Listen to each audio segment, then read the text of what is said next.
പ്രശാന്തേട്ടാ, ഒരു ഇടക്കാലത്തിന് ശേഷം വീണ്ടും കേരളത്തിൽ എസ്.ഡി.പി. അതോടൊപ്പം തന്നെ പോപ്പുലർ ഫ്രണ്ടിനെല്ലാം കുറിച്ച് ചർച്ച ഉയർന്നു വരുന്നുണ്ട്. അന്ന് സിമി നിരോധിച്ചതിന് പിന്നാലെയാണ് പോപ്പുലർ ഫണ്ടായി ആ സംഘടന രൂപമാറ്റം വന്നത്. ഇനി വീണ്ടും ഒരു രൂപമാറ്റം പ്രതീക്ഷിക്കുന്നുണ്ടോ? ഉറപ്പായിട്ടും അങ്ങനെ സംഭവിച്ചുകൊണ്ടേയിരിക്കുകയാണല്ലോ കാലാകാലങ്ങളായിട്ടാണ്. സിമിയുടെ ആയി കഴിഞ്ഞാണ്ട് NDF അല്ലേ, അതെ. NDF ഉണ്ടായി.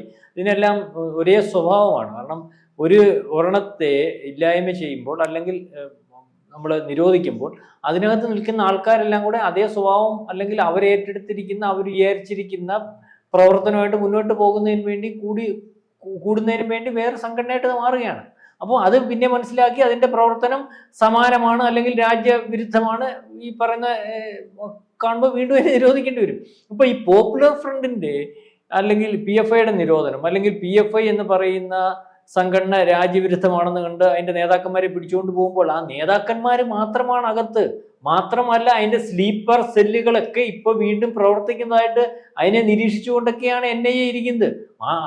അതിന്റെ രാഷ്ട്രീയ സംഘടനയാണല്ലോ SDPI വീണ്ടും തലപൊക്കുന്ന ഒരു അവസ്ഥയിലേക്ക് അല്ലെങ്കിൽ പരസ്യമായിട്ട് വളരെ കാലങ്ങളായിട്ട് മറ്റു കാര്യങ്ങളിലൊന്നും ഇല്ലാതിരുന്ന SDPI ഇപ്പൊ പല കാര്യങ്ങൾക്കകത്ത് ഇടപെട്ട് കഴിഞ്ഞല്ലോ. പഴയ സ്വഭാവത്തിൽ അഭിപ്രായം പറഞ്ഞു തുടങ്ങിയല്ലോ. പഴയ രീതിയിൽ പാലക്കാട് തെരഞ്ഞെടുപ്പ് പ്രകടനവും അല്ലെങ്കിൽ ഒരു അക്രമ സ്വഭാവവും ഒക്കെ വീണ്ടും കാണിച്ച് ആ PFIയുടെ നിരോധനത്തിന് ശേഷം വന്ന പേടി അങ്ങ് മാറി വീണ്ടും ആ പഴയ പ്രവർത്തനത്തിൽ കൂടി ഇന്ത്യക്ക് എതിരായിട്ടുള്ള പ്രവർത്തനം പരസ്യമായിട്ട് നടത്താമെന്നുള്ള രീതിയിലേക്ക് വരുന്നുണ്ട്. അപ്പോൾ ഇതിനകത്ത് ഇപ്പം മൈക്ക് 7 എന്ന് പറയുന്ന ഒരു സംഘടന, SYS അതായത് സമസ്തയുടെ വിദ്യാർത്ഥി സംഘടന അല്ലെങ്കിൽ അതിനോട് യോജിച്ചിരിക്കുന്ന മതസംഘടനയാണ്. ആ മതസംഘടനയാണ് ഇതിനെപ്പറ്റി ആശങ്ക പറഞ്ഞിരിക്കുന്നത്. കാരണം ഇത് മുസ്ലിം ഏരിയകൾ പറയുന്നത് പോലെ പ്രവർത്തിക്കുന്നു വളരെ കൂടുതലായിട്ട്, അല്ലെങ്കിൽ മുസ്ലിം ഭൂരിപക്ഷമുള്ള കേന്ദ്രങ്ങളിലാണ് ഇവർ പ്രവർത്തിക്കാൻ ആഗ്രഹിക്കുന്നത് അല്ലെങ്കിൽ ഇവർ വിളിച്ചു കൂട്ടുന്നത്.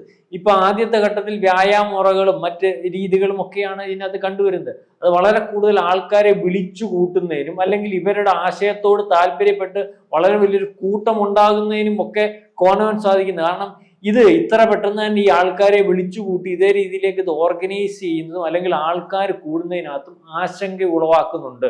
മാത്രവുമല്ല മുസ്ലിം ഭൂരിപക്ഷ കേന്ദ്രങ്ങളിൽ മാത്രം ഇത് കേന്ദ്രീകരിക്കുന്നതിനും ആശങ്ക ഉളവാക്കുന്നുണ്ടെന്നുള്ളതാണ് ഈ പറയുന്നത്. അതായത് ഈ പറയുന്ന പോലെ നമ്മൾ വിചാരിക്കുന്ന പോലെ ഒരു സംഘടന ഒരു സുപ്രഭാതത്തിൽ അങ്ങ് വന്ന് അല്ലെങ്കിൽ ഫണ്ടിന് സമാനമായ ഒരു പുതിയ സംഘടന കേരളത്തിൽ രൂപപ്പെട്ടിട്ടുണ്ട്. NDF എന്ന് പറയുന്ന സംഘടനയുടെ ആദ്യം ഇതായിരുന്നു സംഭവം. ആൾക്കാരെ വിളിച്ചു കൂട്ടുക, നല്ല കാര്യങ്ങൾ പറയുവാണെന്ന് പറയുക, അല്ലെങ്കിൽ ഞങ്ങൾ ആൾക്കാരെ മാനസികമായിട്ടും ശാരീരികമായിട്ടും ബലപ്പെടുത്തുന്നതിന് വേണ്ടി വ്യായാമങ്ങൾ ചെയ്യിക്കുക. ഒരു നല്ല ശരീരം ഉണ്ടെങ്കിലേ നല്ല മനസ്സുണ്ടാകത്തുള്ളൂ. ഈ രീതിയിലൊക്കെ കാര്യങ്ങൾ. അതുപോലെ ചാരിറ്റിക്ക് വേണ്ടി ആൾക്കാരെ പ്രൊമോട്ട് ചെയ്യുക, അല്ലെങ്കിൽ ചാരിറ്റി സംഘടനകൾ ഇതിന്റെ ഭാഗമാവും. അത് പിന്നെ അതിനകത്തും പിന്നെ പോപ്പുലർ ഫ്രണ്ടിനകത്തും ഒക്കെ അതായിരുന്നല്ലേ. അതിന്റെ പേരുകളെല്ലാം സോഷ്യലിസ്റ്റ്, ഡെമോക്രാറ്റ്സ് അല്ലെങ്കിൽ കാരുണ്യ പറയുന്ന പോലെ അതുപോലുള്ള പേരുകൾ. ഇവര് ഏറ്റവും പ്രധാനപ്പെട്ട കാര്യങ്ങളിൽ വളരെ കൃത്യമായിട്ട് ഇടപെടുക. ഒരു പ്രദേശത്ത് എന്ത് വിഷയം ഉണ്ടെങ്കിലും അതിനകത്ത് ഇടപെടുക. ആ പ്രദേശത്തുള്ള ആൾക്കാരുടെ പ്രശ്നങ്ങൾക്ക് സഹായമാവുക. ഈ രീതിയിൽ ആൾക്കാരെ സ്വാധീനിക്കുക. അപ്പൊ ആൾക്കാരുടെ ഇടയിലേക്ക് ഇറങ്ങി ചെല്ലുന്നതിനും അവരുടെ കാര്യങ്ങൾ അവരുദ്ദേശിക്കുന്ന കാര്യങ്ങളിലേക്ക് എത്തിക്കുന്നത് വരെ ആൾക്കാരെ കൊണ്ട് ഇത് ശരിയാണ് പറയിക്കുകയും അതിന് വലിപ്പം ഉണ്ടാക്കുകയും ആ പ്രദേശങ്ങൾ കീഴടക്കുന്നത് വരെ ഇതിന്റെ സ്വഭാവത്തിന് വേറെ ഒരു അവസ്ഥയാണ് ഉണ്ടാകുന്നത്. അങ്ങനെ ഒരു സംഘടനയ്ക്ക് ഓരോ പ്രദേശത്ത് ഇറങ്ങി ചെല്ലുവാനൊക്കത്തുള്ളൂ. Popular fund അത്തരത്തിലായിരുന്നല്ലോ. ആദ്യം സമാധാനം പറഞ്ഞു കഴിഞ്ഞിട്ട് അവസാനം വീട്ടിൽ അവലും മലരുമെല്ലാം എന്നുവെച്ചാൽ അവരുടെ കയ്യിലേക്ക് കാര്യങ്ങൾ എത്തുന്നത് വരെ അവരവരുടെ യഥാർത്ഥ സ്വഭാവം വെളിയിൽ കാണിക്കാത്ത ഒരു അവസ്ഥയിലാണ് ഈ ലോകത്തുടനീളമുള്ള ഭീകര സംഘടനകളെല്ലാം പ്രവർത്തിക്കുന്നത്. അല്ലെങ്കിൽ ആദ്യമേ അതിനെ തുരത്തി ഓടിക്കുന്നതിന് വേണ്ടി ജനം തയ്യാറാവും.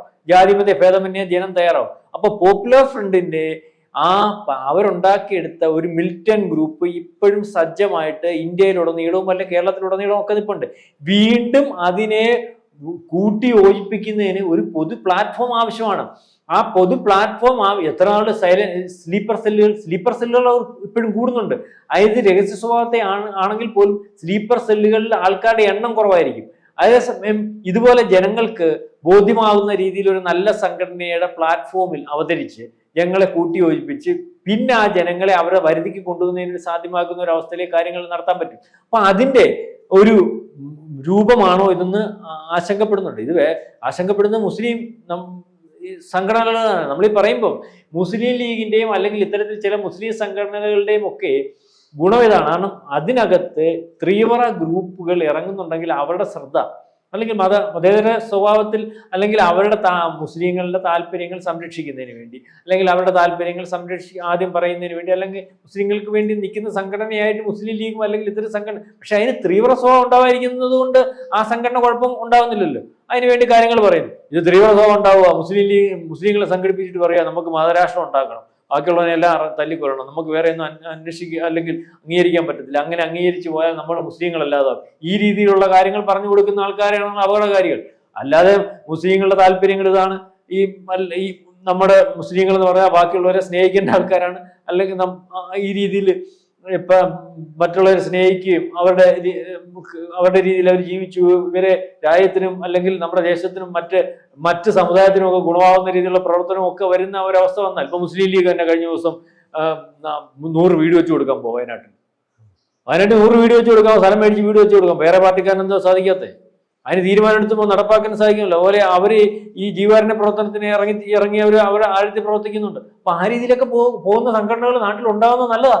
അപ്പൊ അതിന്റെ ആ സംഘടനകൾക്ക് സമാനമായി അതിനെ മറികടക്കുന്ന രീതിയിൽ ആദ്യമേ ഇതുപോലെ ജീവകാരുണ്യ പ്രവർത്തനത്തിന്റെ വ്യാജേന വന്ന് ആൾക്കാരുടെ ഇടയിൽ കയറി ആൾക്കാരുടെ ഇടയിൽ ഗ്രിപ്പായി അല്ലെങ്കിൽ പ്രദേശത്ത് അവർക്ക് പ്രവർത്തിക്കാനുള്ള സംവിധാനമായി കഴിയുമ്പോൾ ഇതുപോലെ കുഴപ്പങ്ങളിലേക്കും അല്ലെങ്കിൽ രാജ്യത്തെ കുഴപ്പങ്ങളിലേക്ക് കൊണ്ടെത്തിക്കുന്ന ഒരു അവസ്ഥയിലേക്ക് പോകുന്നതിന് വേണ്ടി വീണ്ടും വരാതിരിക്കാനുള്ള ശ്രമം നിരന്തരം എൻഐഎ നോക്കുന്നുണ്ട്. അതോടൊപ്പം തന്നെ ED ഉൾപ്പെടെയുള്ള അങ്ങനെ എന്തെങ്കിലും സാമ്പത്തിക സ്രോതസ്സുകൾ വരുന്നുണ്ടെങ്കിൽ അതിലേക്ക് കടന്നു കയറാനും ED ഉൾപ്പെടെ എല്ലാം ശ്രമിക്കുന്നുണ്ട്. പക്ഷെ ഇപ്പോൾ അന്വേഷണ സംഘങ്ങൾ ഇത് ശ്രദ്ധിച്ചു കാണില്ലയോ? ഉറപ്പായിട്ട് ശ്രദ്ധിച്ചാണ്. ഞാനീ പറയുന്നത് ശ്രീധന് അതിനകത്ത് ഒരു വലിയ കുഴപ്പമുണ്ട്. ഞാനിപ്പം ഒരു ചാരിറ്റി സാധനം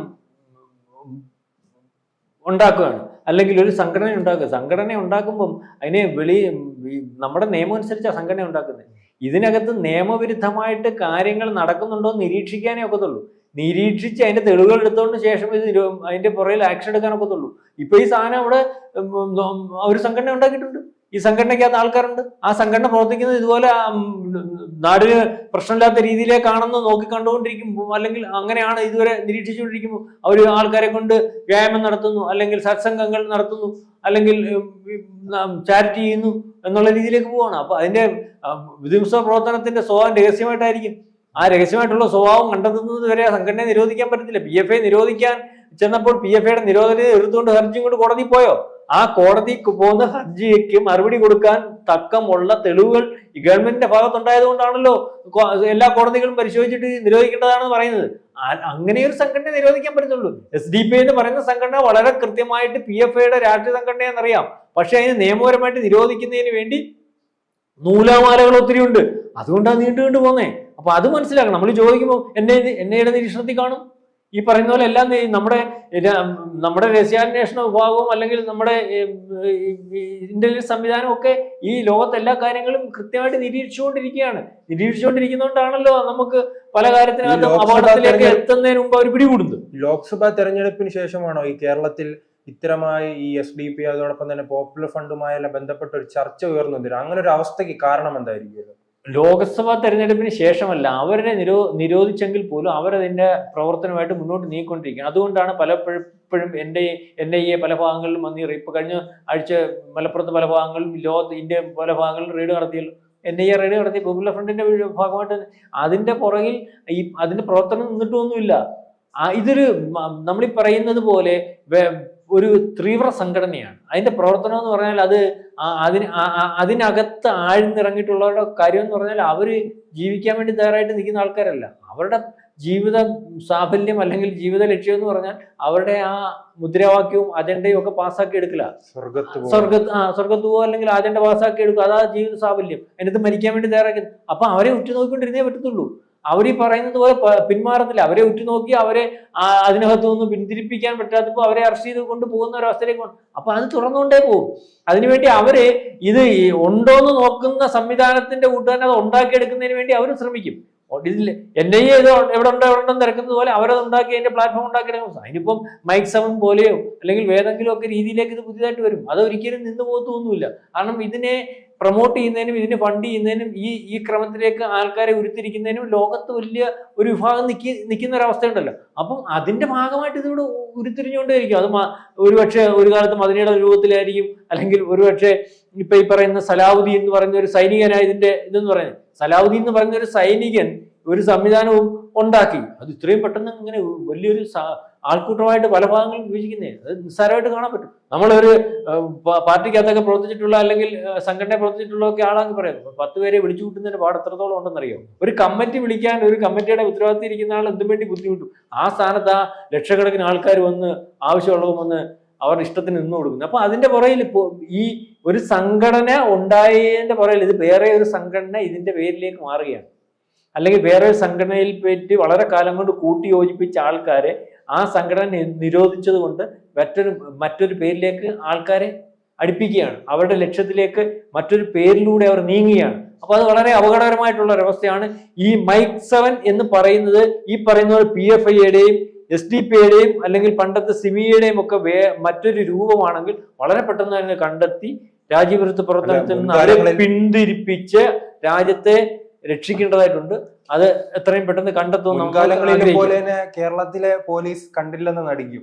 കേരളത്തിലെ പോലീസ് കണ്ടില്ലെന്ന് നടിച്ചാലും നമുക്ക് സമാശ്വസിക്കാവുന്ന ഒരു കാര്യമുണ്ട്. കേന്ദ്രം ഇതിന്റെ എല്ലാം പുറകിലുണ്ട്. മാത്രമല്ല കേരളത്തെ വളരെ കൃത്യമായിട്ട് നിരീക്ഷിച്ചുകൊണ്ടിരിക്കുകയാണ്. കാരണം വളരെ മുമ്പേ തന്നെ കേരളത്തിൽ ഇതുപോലെ മത തീവ്ര സംഘടനകളുടെ വളരെ വലിയൊരു വേരോട്ടം അല്ലെങ്കിൽ എല്ലാത്തിന്റെയും ഈ നിശബ്ദമായിട്ടുള്ള ഈ സൈലന്റ് ഗ്രൂപ്പുകൾ ഉണ്ടെന്നൊക്കെ അറിയാം. കാരണം ഏറ്റവും പ്രശ്നമുള്ള സംസ്ഥാനങ്ങളുടെ 2ാമത്തെ പട്ടികയിലാണ് കേരളം എന്നാണ് വളരെ കാലം മുമ്പേ മനസ്സിലാവുന്നത്, കാശ്മീർ കഴിഞ്ഞാൽ. അപ്പോൾ അതുകൊണ്ട് നിരീക്ഷണം ഇവിടെ കൃത്യമായിട്ട് നടക്കുന്നുണ്ട്. ആര് ഒതുക്കി പിടിച്ചാലും അത് ഇപ്പോഴത്തെ ഒരവസ്ഥയിൽ അത് രഹസ്യമായിട്ട് ഇരിക്കത്തില്ല. അത് കുഴപ്പത്തിലുള്ളതാണെങ്കിൽ ആ കുഴപ്പം കണ്ടെത്തി മുന്നേറുന്ന ഒരവസ്ഥയിലേക്ക് വരുമെന്നാണ് പ്രതീക്ഷിക്കുന്നത്. കൂടുതൽ വാർത്തകളും വിശേഷങ്ങളും നിങ്ങളിലേക്ക് എത്താൻ ABC മലയാളം സബ്സ്ക്രൈബ് ചെയ്യുക, ബെൽ ബട്ടണും അമർത്തുക.